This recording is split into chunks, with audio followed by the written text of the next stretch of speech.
What's up everybody, Jared here with carbuzz.com, and today I'm going to show you everything that you need to know about the 2022 Volvo XC40 before you buy it. Now, if you enjoy this video, we would love it if you would leave a like, subscribe to our channel, and ring the notification bell. And if you want to read more about this Volvo XC40, be sure to check out carbuzz.com. All right, so let's hop right in. So let's start with what is an XC40. So the XC40 is Volvo's smallest SUV that you can get in America. It's actually their smallest and cheapest model in general. So you've got their same typical Swedish styling, just kind of cutified a little bit. We've got the classic Volvo grille, which I think looks very nice, very inoffensive. We've got the Thor's hammer headlights, which I think are quite gorgeous as well. You know, you hold it here and I am Thor, there's God. I think that looks very nice as well. Volvo sent us this rather plain black color. I should note that black is the only free color on the XC40. Every other color costs a little bit extra, so that's a little bit annoying. I don't love that. We do have a very expensive option here, which are these 21-inch wheels. Now, I love how they look. I think they're fabulous. That big of a wheel on this little of a car is just a really unique look, but they're pricey. $3,300 is what you'll pay for these optional 21-inch wheels. I think that's just too much. I don't think I would buy them for that much, especially because they may hurt the ride a little bit. We'll see about that a little bit later.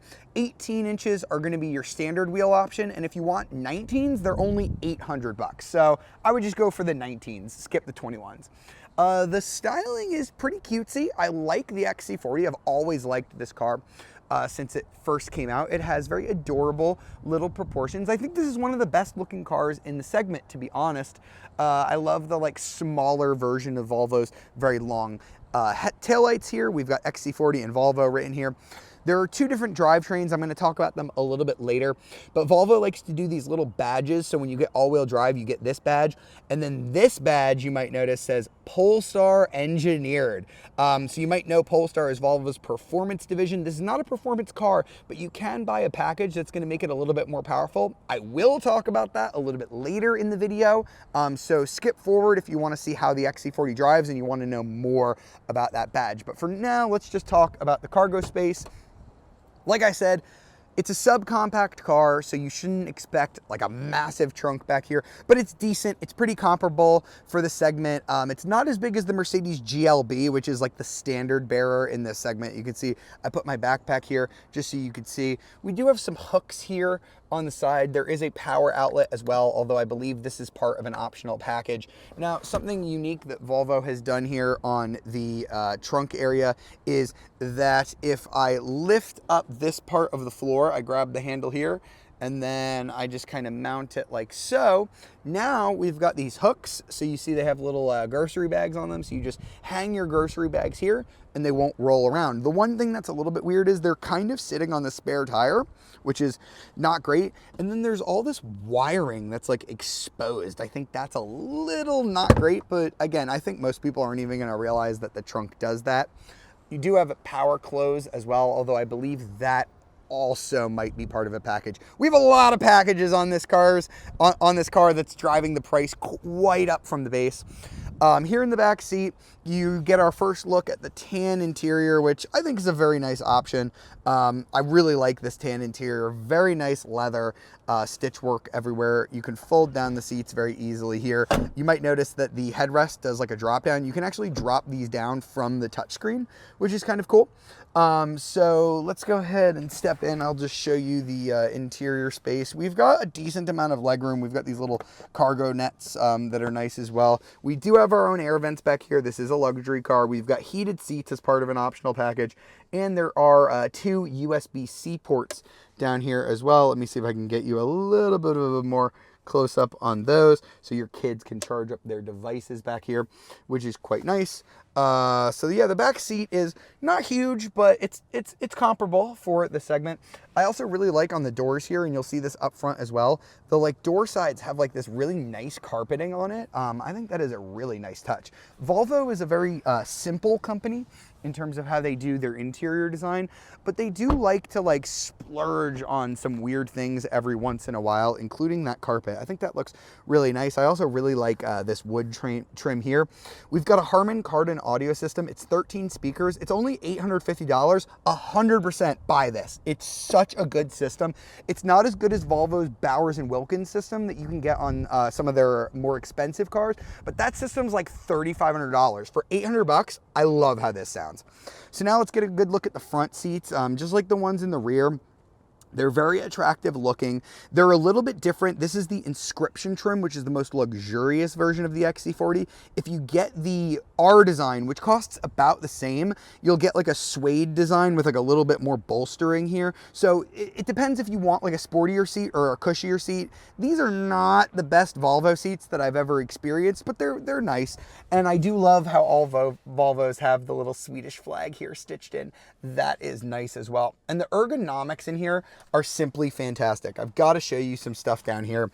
So we've got our armrest right here. You can open it up and you have your normal amount of space right here. But right in front of it is the really cool thing. This is a trash can. So you've got a little spring-loaded door. So let's just say you have a receipt or something that you need to throw out. You just toss it in there. And then when it goes time to empty it out, this is actually removable. And you can take this lid off and then just dump whatever's in the trash. That is so smart. I think that this is one of the most intelligent things I've ever seen an automaker put in a car. Ditto for this little hook over here. So you're going to see we have the armrest right, or the glove box right here. Go ahead and open that. We've got this little hook. You fold it out like so, close it, and now you can hang your purse there. Women always complain that there's nowhere to put their purse, especially if they have a passenger in that seat. Now they can put it on that hook. That is brilliant. Bravo, Volvo. I think that is super smart. The other thing, we have a wireless charger down here. You can see we also have our USB ports and a 12 volt. There's this little door. I almost didn't even notice this at first. You flip this open and then you can actually like stick your phone upright right here. So you can just like really easily grab it. That's also really clever. So let's go ahead and start it up.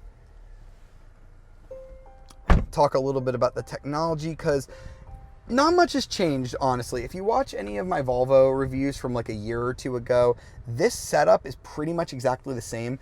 If you buy the electric version of this car, which I'll talk about a little bit later, the setup is completely different. You get a different style of gauge cluster. You get a different operating system on the screen. This is Volvo's old, I think it's called Census system. The newer systems get a Google UI. So this is fine. You can see you have these different menus. So like here's your map.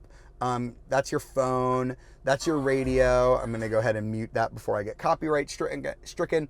And then if you go over to the right here, you have like kind of all of your apps. You can adjust all of the different functions of the sound, which is really cool. I like how many different functions there are for that. And then if you go the other way, you have all of your basic safety functions. It works fine, but I'm really curious to try that Google system. I'm really curious to see what that's like.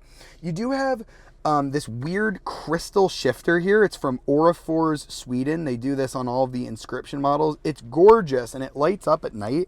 I really love this, but I don't love operating it. So to put it into drive, you go down like this, that's neutral, and then you have to go again for drive, and then reverse is up into neutral, up again for reverse. It's just a little bit annoying, and there is a manual mode. You go all the way down, and now it's in manual mode, but there's no paddle shifters on the wheel on any trim, so then you just bump it like left or right to shift. I would never do that, honestly. I think that's a bit silly.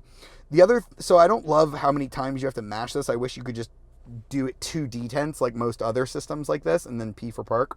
The other thing I'm not hugely fond of is look how like fisheye lens the backup camera is. Now luckily we have an optional 360-degree camera that looks just fine, but that regular backup camera is just a little bit weird with how it looks. We also have this home button right here that always takes you back to your home, and then you have your climate controls down here where you can set the different temperatures. It's a little bit finicky, but it works okay, I guess. Heated seats and a heated steering wheel, but no ventilated seats on the XC40.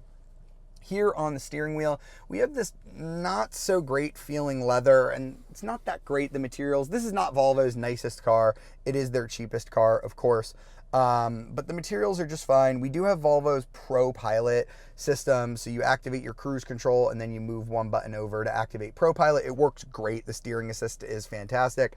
And these gauge clusters, there's not that much to talk about. You can change up the style a little bit. I have like the sporty red tone, which also goes on the main screen as well. Basically, you can just have these gauges and then you can have nothing in the middle, a map, or your audio. That's it. There's not a huge amount of customization that can be done on this interior. And I think the last thing I just have to make mention of is we do have a panoramic roof that is an optional extra. I'm gonna go ahead and open up. It is like a shade, it's not like a full cover, but it does seem to keep out the sun decently well. So I'm decently happy with that. Overall, I'd say this is a very nice interior, just maybe not the best one in the segment. And before we get it out on the road, I should probably mention some of the other things with the drive modes down here. So we have this drive mode button right here. If you push it, you could cycle through your different drive modes. You have comfort, individual, you can customize whatever you want. Polestar engineered, which we'll talk a little bit about later. There's an eco drive, and then there's an off-road mode, which, yeah, you're never going to use that on an XC40, and that limits you to like lower speeds, but you're really never going to use that. So let's see what these drive modes are like with the vehicle in motion. All right, so now that we've taken a walk around the Volvo XC40, let's go ahead and drive it. We're going to talk about those engine options that I mentioned a little earlier, including that Polestar package and whether or not I think you should buy it. So basically, there's only two ways that you can get the XC40. You can get it either as what Volvo calls a T4 or a T5. So the T4 is the base front-wheel drive version. Both are going to use the same 2.5-liter turbocharged 4-cylinder engine with an 8-speed automatic. But what changes is the drivetrain, front-wheel drive or all-wheel drive, and the amount of power that you're getting. So the T4 produces 187 horsepower, 221 pound-feet of torque. Not great numbers, it's just kind of fine. But if you're fine with that and you just want like the cheapest XC40, it's all right. The T5 drivetrain, so you get the all-wheel drive and you get a significant power bump. So it goes from 187 horsepower all the way up to 248 horsepower, and the torque goes from 221 to 258. Now there is a really big decrease in the 0 to 60 time when you do that. It's going to go from about 8.1 seconds in the T4 down to 6.1 seconds for the T5. So you're going to shave 2 seconds off the 0 to 60 time. So the basic, like cheapest XC40 T4 that you can get, the Momentum trim, is $36,195, and to upgrade to the T5 is only $2,000. So for $2,000, you're getting all-wheel drive, which is what most manufacturers kind of charge for all-wheel drive anyway, and you get all of that power. Easily, it's what I would do. Like, there's really no reason I wouldn't get the T5, and the fuel economy difference is like negligible. You're not really losing that much there. So for $2,000, easily get the T5. I don't think the T4 is really worth that little bit of savings. Now let's talk about that Polestar Performance Pack, and this is where I start to think, okay, maybe you don't need that. So it's $1,295 to get the Polestar Tuning Package. Now what that's going to do is increase you to 252 horsepower, so only a 4 horsepower increase, which is not much, and you do get a pretty decent increase on the torque to 296 pound-feet, so you're getting 38 pound-feet more of torque. And then besides the power increase, you're also getting some changes to the tuning.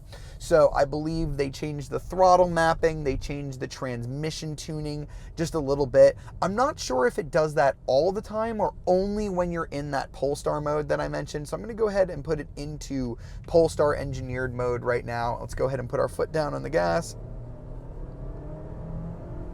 It's really quick. I just want to mention that it's 6.1 seconds without the Polestar package for the T5 drivetrain. Volvo says if you get the Polestar pack, it saves about 1/10 off the 0 to 60 time. Again, not really much. I don't think you're going to feel 1/10 off the 0 to 60 time from the butt dyno there. But the XC40 is a really quick car in this subcompact luxury segment. In fact, it's quicker than like a BMW X1 or an X2. It's way quicker than an Audi Q3. The only vehicles in this segment that I think are quicker is if you step up to like the AMG versions of the Mercedes GLA or GLB, which have like 300 horsepower, or the BMW X2 M35i, which they're actually not not selling currently due to the chip shortage. So beside from that, this is like the quickest subcompact car in this segment. I don't think that you need that Polestar pack. It does feel really nice, but I'm not entirely convinced that it wouldn't feel nearly this good without the pack. And the drive modes do a good job. Like, I really like how when it's in Polestar engineered mode, you get like a lower gear. So it's always in a lower gear, so you put your foot down and always seems more eager to accelerate. There's not as much turbo lag. But I think you would get like a dynamic mode instead if you didn't have the Polestar pack. It just wouldn't be called Polestar engineered mode. And I think that would honestly be just as good, because this car isn't really that sporty. If I go ahead and floor it right now, it winds up and then it gets going and it feels pretty quick. And you know, when you're like driving around normally, it can kind of throw you back a little bit, but it's not a sports car. Remember, it doesn't even have paddle shifters, so you're not taking advantage of that Polestar pack that much. I would just maybe get the R design, this little bit of a sportier trim than this. Skip the Polestar package. Definitely get the T5 drivetrain, though. I think that is a great way to do it, because this car is very comfortable. I was worried that those 21-inch wheels would just destroy the ride comfort here, but it's not bad. It rides pretty well. I would still skip the 21s because they're so expensive. I would just get the 19s if I really needed bigger wheels. But the overall XC40 driving experience is one that I really do like. The steering is super light. You can feel Volvo calibrated it for like an in-city driving to make it very easy. You do have to put in a lot of like steering input though to kind of move like just like a little bit when you're doing something like a U-turn. I'm gonna go ahead and do that now just so I can kind of show you what I'm talking about. It just feels like it takes a lot more movement of the wheel lock to lock to do basic things, except that U-turn was actually pretty easy. I believe that's because Volvo has dynamic steering, so it kind of depends on the speed you're going, and it should be able to change the ratios lock to lock and change like the steering weight and all that jazz too. But it's very maneuverable. Once you do get it off center, it actually is really like good and nice to play with. There's a ton of lean in the suspension, so this is definitely not sporty, as I mentioned, but that's what makes it so comfortable. I've driven a lot of cars in this segment, BMWs, Mercedes, that just really beat you up, and this doesn't. So I would like to say that this is a very comfortable car. However, the one thing that I have not mentioned thus far is the electric drivetrain. So this T5 Inscription with the Polestar pack, with the 21-inch wheels, is about $51,000 as you see it optioned. You can get the base T4 Momentum for like $36,000. The Inscription starts for a T5 Inscription at about $44,000. So this has like $6,000 worth of options on it, and if you're gonna spend that much on one of these, you should absolutely get the electric version of this car. So that starts at $52,795, goes all the way up to about $60,000 for the ultimate trim, but you do get a $7,500 federal tax credit for that. So that's called the XC40 Recharge. Here's why I think you should really consider that one if you're looking at like an upper trim XC40 anyway. Instead of 252 horsepower, you're getting 402 horsepower from dual electric motors, 473 pound-feet of torque. Your 0 to 60 time is going to go down from 6 seconds to 4.7 seconds, and you get a pretty decent, but not great in this current market, 223-mile EV range. That's the Volvo XC40 that really interests me. Unfortunately, I haven't driven it, but in a couple weeks, I will drive the Polestar 2, which is made by the same company that makes this, and I'll let you know what I think of that drivetrain when I drive it. So stay tuned for that video. Okay, so that was the 2022 Volvo XC40. I really hope you've enjoyed this review. As always, be sure to leave a like, subscribe to our channel, and ring the notification bell to be alerted of our latest videos. I'll see you next time.